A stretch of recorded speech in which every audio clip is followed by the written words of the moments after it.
Ladies and gentlemen, welcome to another episode of Workday Physique. I'm your host, as usual, Ajitesh. If you have been trying to reach your weight loss goals for a while now, but are struggling a bit in the process, it's probably because of a lack of consistency, a lack of guidance, or just a lack of support. If you'd like a 24/7 support system to hold your hand and guide you through the process till you get to your goals, you should consider one-on-one coaching with Workday Physique. Visit workdayphysique.com to learn more. For today's episode, I wanted to talk a bit about asking the right questions.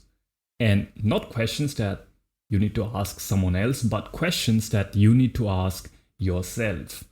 And solving your own problems, solving your weight loss problems using critical thinking. When it comes to weight loss, most problems that arise are due to people having behaviors which are just not conducive to them staying at a lower body weight, to them staying at a lower body fat level.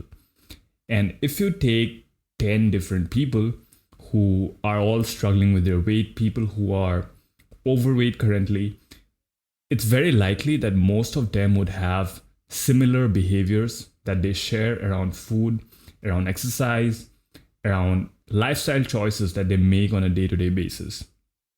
And similarly, if you take people who are athletic, people who are in great shape, and you take 10 of them, you would find that most of them share similar behaviors around food, exercise, lifestyle. Why I say most of them is because a lot of people may be carrying extra body weight because they have some kind of medical condition. A lot of people could be in great shape because they just have great genetics. So there are a lot of other variables in play, but in most cases, it is factors within your control, which is keeping you at a certain physical state. And these factors are oftentimes behavioral and not things which people usually think are the culprit, because people tend to go hunting for solutions like, what kind of food should I eat to accelerate my weight loss, right? People tend to go looking for solutions like, what exercise will make me burn more fat? But ultimately, it's not the exercise or the food that is actually keeping you there. It is your core behaviors around food and exercise. It is your core behaviors which you use on a day-to-day basis to make decisions, to make different choices. So if you want long-term lasting weight loss results, you have to address the problem at its core and not go hunting for short-term solutions. And that is why I'm not a big fan of things like diet plans, diet charts, meal plans, whatever you like to call them, same things. And if you would like to know why I dislike them so much, it's because they're surface level solutions. And once you're done with a diet plan, diet chart, you might lose some weight, but does it guarantee that you will not regain that weight back? It does not. All right. And for most people, the problem is that once they have lost the weight, they're not able to sustain that long term.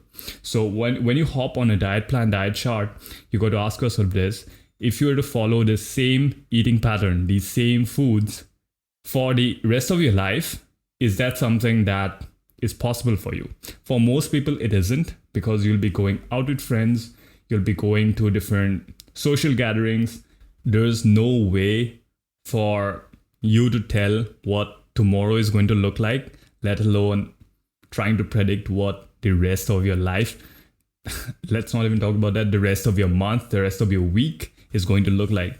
So following a rigid system may seem very ideal in theory, but when it comes to practice, there are a lot of flaws in the system. So even if you're able to, say, get results using a very rigid set framework, it is not something that you'll be able to keep up with long term. And if you're not addressing the problem at its core, which is changing your core behaviors around food and exercise, you'll just not sustain results long term. So if you'd like to know more on how you can change your perspective from thinking of weight loss in terms of following a diet, following a specific meal plan, and start to think of it more in terms of fundamental habit shifts, then you should go check out episode number 20 which covers everything regarding this topic.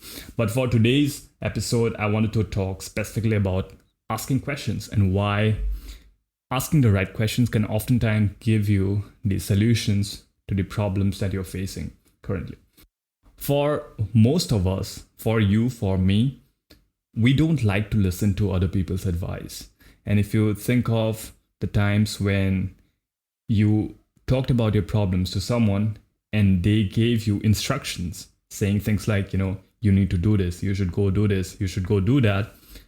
A lot of the times, if something contradicts our own thought process, it is an advice that we are not likely to follow through with. And also, you might have seen this normally as well when people seem to command you to do things, that do this, do that. You have this inner sense of rebellion that you don't want to do things that you're being told to do. All right. But on the other hand, this has been psychologically proven that people are more likely to do things which they themselves suggest. Okay, so an advice that comes from you, something that you say you would do, something that you think is the right solution to a problem, you're more likely to follow through with it. And that is why asking yourself the right questions and trying to come up with the solutions that you think will solve your problem is so important, because once you're able to do that, you don't have to go hunting for other people to give you instructions, and you're also more likely to follow through with whatever solution you come up with. Something that I am quite a huge fan of is self-reflection and introspection.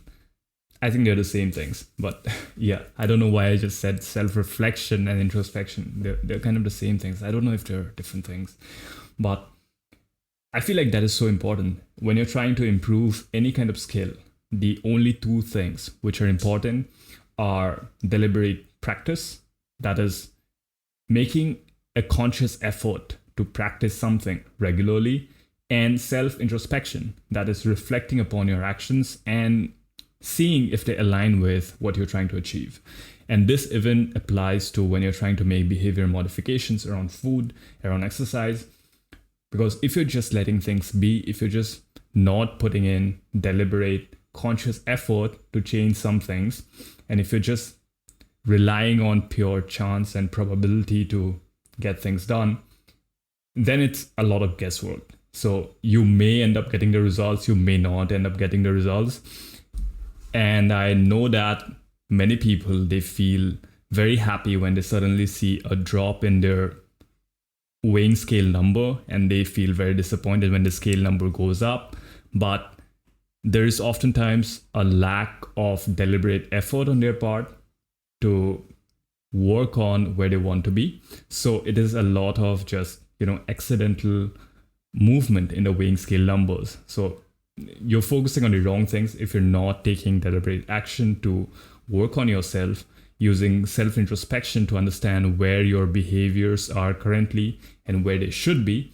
And instead, you're being overly focused on something that is out of your control, which is your weighing scale number. So when it comes to asking yourself questions, I don't want you to do this in your head. I want you to do this on paper. A lot of people, they are able to do this in their heads, but these people are just naturally great at critical thinking. So they don't need to, be even listening to this podcast because they don't have these problems. But for most people who have trouble figuring out where things are going wrong, it helps writing things down. So you got to write down what's on your mind. What is the thing that is bothering you right now? Write everything down. Like when you write down the first thing, then ask yourself, and what else? And what else? All right. Then ask yourself, what's the real challenge here? All right. What is the main challenge that I'm facing in the process? Okay. And then ask yourself, what do I actually want? All right. What do I actually want? What's a real challenge? And then how do I go about finding a solution that actually fixes this real challenge? So when you go through this process in a logical step-by-step manner, it makes it more likely that you will come to a solution that is actionable, that resolves your challenge, and you will actually become aware of the challenge in the first place. For many people, it's very hard to even figure out what the challenge is. So it's very important for you to figure out what is your real challenge. For most people, it is not losing weight. That's the challenge. The challenge is something else. It could be something like sticking to the diet. That is something that I'm not able to do. Then ask yourself, what is the real challenge? Why are you not able to stick to your diet? Is it because your work hours are hectic? Is it because you feel too lazy to cook and that is something you don't enjoy? What is the real challenge and how do you go about fixing it? In order to illustrate how you can use self-introspection and asking yourself the right questions to come to better conclusions, better decisions, which align with your goals, your weight loss goals. Here is a conversation that I had recently with a previous client, and she's someone who has made such incredible progress, especially with changing her behavior, changing her lifestyle around food and exercise. And she is making great progress even after the coaching has been done, which makes me so happy. And I'm super proud of her because ultimately my goal is to empower the people who choose to invest in me to be able to sustain this as a lifestyle long term. So this is not a short term thing, but something that you can keep up long term so that you can make progress on your own without needing to go to someone else again for a diet, without needing to hop on some kind of diet plan. I don't want that to be the case. I want you to be empowered. All right. And she's doing that really well. But she reached out to me recently because of a predicament she was having. Because she has been trying to, change apartments, and there were two options in front of her, and she was having a slightly difficult time figuring out which would be better for her. So this is kind of the chat conversation that I just want to read out a little bit. So she told me that I was trying to change apartments and I have two options. One that is cheaper, but I will have to walk 20 minutes every day up and down. And biggest concern is walking in the snow during winters, and the snow gets real bad here. Another that is a little expensive but has a free gym, and I'll have to take the train to work, which is only 10 to 13 minutes with minimal walk for commute. Logically, I should avoid the snow because it was killing me last winter, but I was like, if I do stay at the cheaper apartment, I save on some money, plus I have to walk every day, no matter what. That can add to my activeness. And even in the winters, I will have no excuses. On the other hand, if I have gym in the building, I can save on travel time and incorporate some physical activity that doesn't seem like a chore. Both are good options. What do you think is a feasible option? Do you think if I do start walking like this every day, I will get used to it, even in crazy winter days, or not causing too much stress in life is a better option with investing time in doing something else? So this was such a good question, and I was very happy that she brought this up, because it is usually things like this that causes problems in people's lives. When it comes to weight loss, people think it is just like, I'll get on a diet plan, I'll lose weight. But it is making permanent change in behaviors, which is difficult, and making decisions which help you maintain these behaviors long term. That is what needs to be your focus. When it comes to losing weight, moving about throughout the day, making sure you're doing your steps is something so crucial. All right. And a lot of people who are working professionals, they work in sedentary desk jobs. They tend to not move so much. All right. And even if you are someone who has an active job, it's very likely that you spend your weekends not moving around so much, unless and until you take deliberate action to get in some kind of activity. So it becomes very crucial that you make it easy for yourself to adhere to these things. So in her case, you can see that she's thinking in the right direction. If she has a workplace which is slightly far away, where she has to go take a daily walk to get to her workplace, it makes it easy for her to adhere to her steps.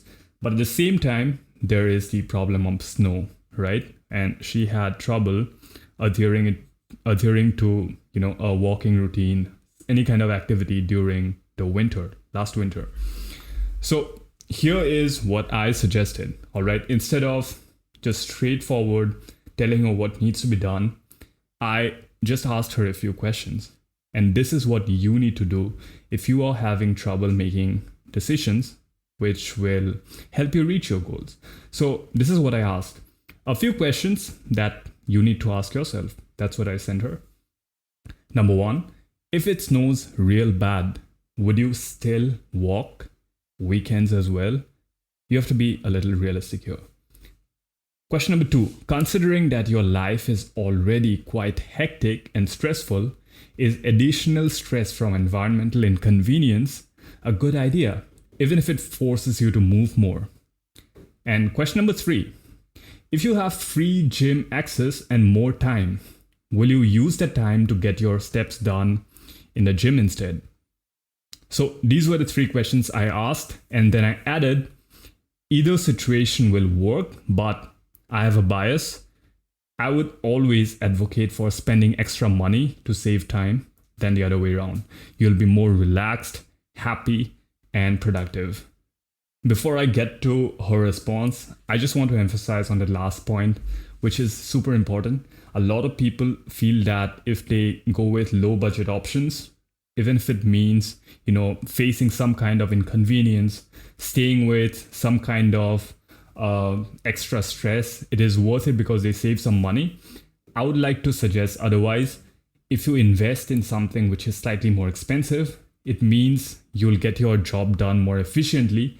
You will save time, which you can then use to do things which are more productive. And this is why you'd see people who are, people who run big businesses, people like Elon Musk, for example, people who are billionaires, they have private jets not because it's a luxury thing like they show in movies. It is to save time, so that when they run multiple billion-dollar businesses, they don't have the time to waste doing petty things. Like if they save money on that jet and they have to go via passenger airplanes, they waste a lot of time waiting in queues, having to book tickets. Whereas if they have a jet, they just can go wherever they want for meetings. They don't have to do all the other paperwork that goes into, whatever goes into, like when you're booking flights. So you'd notice this common pattern among the most efficient people, the people who are most productive, most successful, that they rarely ever sacrifice time for money. All right, because money is something that you can earn even if it's exhausted, but time, once it passes by, it's something that you cannot get back. In fact, there is something that I read recently. It was a tweet from Sahil Bloom, and he talked about a concept called time billionaire. Right. So time is our most precious asset. And when you're young, you're a time billionaire, a person who is rich with time. Now, too many people fail to realize the value of this asset until it's gone. So treat time as your ultimate currency. It's all you have. You can never get it back, which is very true. That is why I suggest that whenever you're making decisions that involves money and time, always try to invest in things which require more money, because usually they're more efficient. They will save you time in the longer run. So coming back to the chat conversation, a few things I asked her was, if it snows really bad, would you still do your walking even on weekends? And considering that her life is still very stressful because of her work, is it a good idea to add additional inconvenience by staying at a place which could let her walk more because it's farther away from her workplace, but that's a place which gets a lot of snow, all right, which causes more stress for her? Is it worth it? And if she could save time instead by staying at a more expensive place and have gym access, would she still be able to get her steps done? Would she still be able to walk? So this is what she said, all right, that number one, no, I will not walk in the weekends at all. Okay, I know myself, and I would be like, I went out every day. There is no way I will step out on the weekends, and I'll probably have to invest in another gym instead. And number two, she said, I consider the snow a stress, and currently I'm enjoying walking outside a lot. But I remember that in January, I wouldn't even step out if I didn't have to. And I had free access to the campus gym, but I didn't go even once. All right. And number 3, she said that I do like spending some time in a gym. And even if I might not get much done, I like maybe just walk on the treadmill. Even it may not be equivalent to a lot of calorie burning, going and doing something for half an hour reduces my stress by giving me a feeling that I'm doing something for my body. So yes, she said that if I have some time, I like going to the gym, and this is something that I'll enjoy doing. So you can see how just asking the right questions gave her more clarity regarding her situation. And she said later that these questions were super helpful. Thank you so much. And I already knew the answers, but I did not know what to prioritize and, put it on my pros and cons list. And that is really what you want. You just want to frame your questions up. I was just moving my hand and I just smacked my hand on the table. But you want to just frame your questions in such a way that leads you to come to a logical conclusion regarding what kind of decisions you want to make. Because if you just think solely from a perspective of which option will be cheaper, which option will be more economic, without taking into consideration your goals, your priorities, what are you trying to achieve? And if you're not weighing the pros and cons by asking yourself the right questions in a logical sequence, it's going to make it hard for you to make decisions. And that is going to make it harder for you to stick to behaviors which will let you get to your weight loss goals. So that is something that I just wanted to talk about, because a lot of people, they have issues, they have problems in their day-to-day lives, which makes it hard for them to adhere to certain habits, certain behaviors, which will help them get to their long-term goals. But unless and until you write down your goals, you write down your current challenges, and you ask yourself the right questions, you will not be able to critically evaluate what the right decisions would be for you. There's a kid crying right outside in the next house. I don't know if you can hear him or her, but it's so difficult to record a podcast when there's a kid crying. And there was someone making like crazy noise even upstairs, but I hope that I'll be able to edit that out in the podcast episode. When I edit this. But this is really what I wanted to talk about. So ask yourself the right questions and you will come up with the answers yourself. But don't do this in your head. Do this on paper with your pen. And I hope this was helpful, really. That is all I wanted to discuss. And if you like the episode, please leave a rating on the podcast app that you're listening on right now. And make sure to follow or subscribe to the show, depending on the app that you're listening on, so that you don't miss any new episodes that come out. And also, I'm losing my train of thought, also because that kid is crying outside, so it's getting a little distracting. But do me a favor and also share the episode with one friend who you think will enjoy the content. I'll see you again very soon. Until then, stay tuned, stay safe, and stay consistent.